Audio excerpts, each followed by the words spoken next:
말씀과 함께하는 하나님의 행복의 소리. 오늘 우리가 함께 나눌 말씀은 스바냐 1장 1절에서 13절까지의 말씀입니다. 오늘부터 스바냐 말씀입니다. 하나님께서 선지자를 통해 주신 하나님의 그 마음을 우리 함께 나누었으면 좋겠습니다.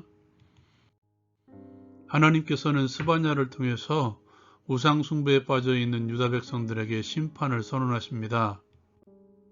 스바냐는 아모니 아들 유다 왕 요시야 시대에 하나님의 말씀을 받습니다.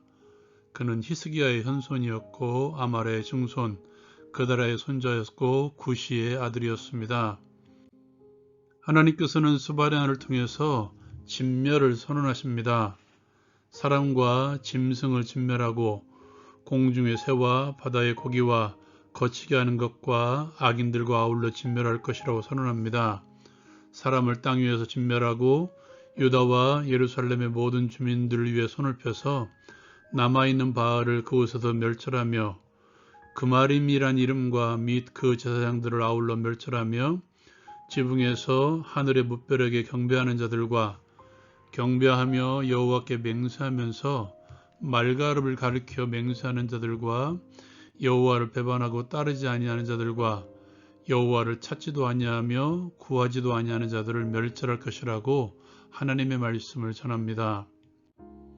선지자는 주 여호와 앞에서 잠잠하라고 선언합니다. 그 이유는 여호와의 날이 가까웠으므로 여호와께 희생을 준비하고 그가 청할 자들을 구별하심이라고 말씀하고 있습니다. 여호와의 희생의 날에 내가 방백들과 왕자들과 이방인의 옷을 입은 자들을 벌할 것이며 그날의 문턱을 뛰어넘어서 포악과 거짓을 자기 주인의 집에 채운 자들을 벌할 것이라고 말씀합니다. 그날에 어문에서 부르짖는 소리가 제2구역에서는 울음소리가 작은 산들에서는 무너지는 소리가 일어날 것이며 그로 인해 막대스 주민들에게 슬피 울라고 요청합니다. 가나안 백성이 다 패망하고 은을 거래하는 자들이 끊어졌음이기 때문이라고 말씀하고 있죠. 그때 내가 예루살렘에서 찌꺼기같이 가라앉아서 마음속에 스스로 이르기를 여호와께서는 복도 내리지 아니하시며 화도 내리지 아니하시리라 한 자들을 등불로 두루 찾아 벌할 것이며 그들의 재물이 노략되며 그들의 집이 황폐할 것이라. 그들의 집이 건축하나 거기에 살지 못하며 포도원을 갖거나 그 포도원을 마시지 못할 것이라고 선언하십니다. 적용을 위해서 이 말씀을 가지고 함께 나누기를 원합니다. 하나님의 마음에 대해서, 스바냐가 말하는 하나님의 마음에 대해서 이 시간 함께 나누기를 원합니다. 오늘 스바냐를 포함해서 선지서의 시작을 보면 대부분 심판으로 시작하고 있습니다. 설사 이방민족의 심판으로 시작될지라도 그 결국은 이스라엘의 범죄를 지적하고 그에 따른 하나님의 심판을 선언하는 것으로 시작하고 있습니다. 제가 결혼하고 나서 사랑하는 아내를 대한 태도를 통해서 신랑 되신 예수님의 마음을 어렴풋이나마 배웠습니다. 그리고 자식을 낳아 기르다 보니까 자녀가 어렸을 때는 몰랐는데 이제 장성하여 자신의 뜻을 완강하게 요구하는 모습을 보니까 그제야 선지서에 표현된 하나님의 마음이 이런 것이구나 하는 생각을 가끔 가져봅니다.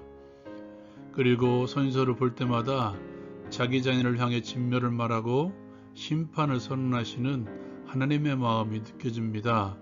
어떤 마음으로 그렇게 하셨는지 보여진다는 것이죠. 이제 사람들이 말하는 이제 다 너를 위한 것이다 라는 옛날 어른들의 말, 그 말이 떠오르기도 하죠.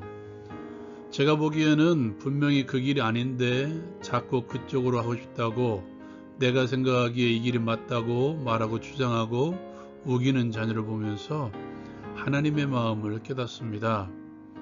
그러나 하나님과 저와 다른 점이 있다면 그분은 절대자 하나님이시며 나는 사람이라는 점이죠.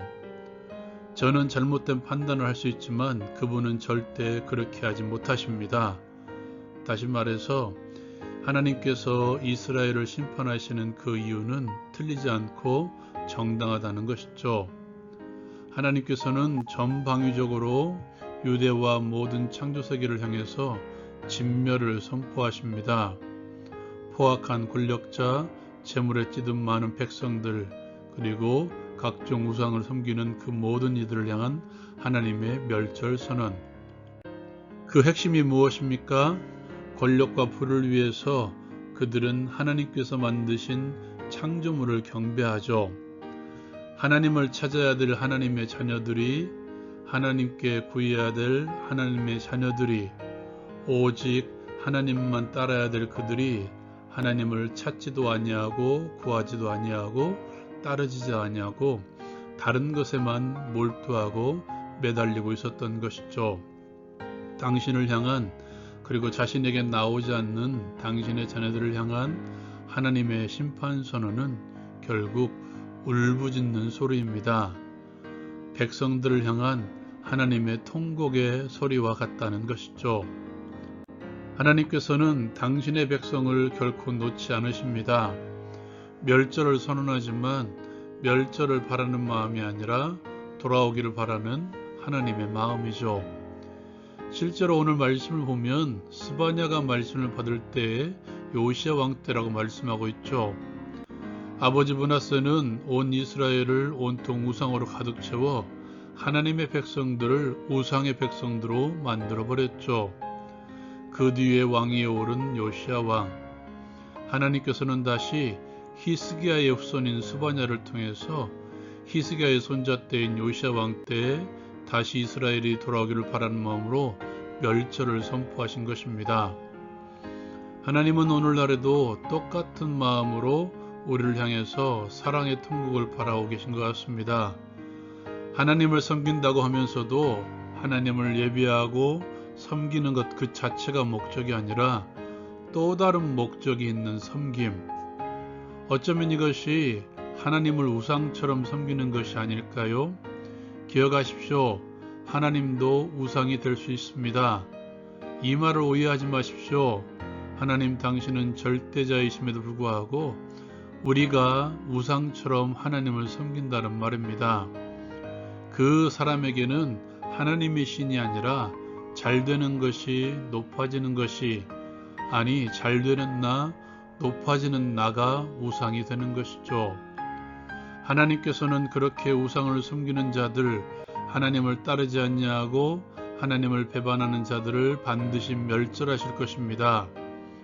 나를 향한, 그리고 우리 교회를 향한, 그리고 우리 공동체를 향한 하나님의 이 말씀들이 사랑의 말씀으로 들리기를 기대합니다. 나를 두렵게 하는 말이 아니라 나를 사랑하시는, 그래서 내가 돌아오기를 바라시는 하나님의 사랑의 음성임을 기억하십시오. 그 마음을 기대하고 오늘도 함께 하나님께로 돌아오기를 원합니다. 지금도 성령을 통해, 말씀을 통해 나를 향해 울부짖는 하나님의 사랑의 울부짖음을 듣게 하옵소서. 힘들고 지칠 때마다 다시 돌아와 하나님의 사랑의 음성을 듣고 회복하는 우리 모두가 되게 하옵소서. 예수님의 이름으로 기도합니다. 아멘. 묵상하면서 계속 맴도는 단어가 하나님의 마음입니다. 하나님의 마음으로 오늘도 승리합시다. 라운큐티 마칩니다.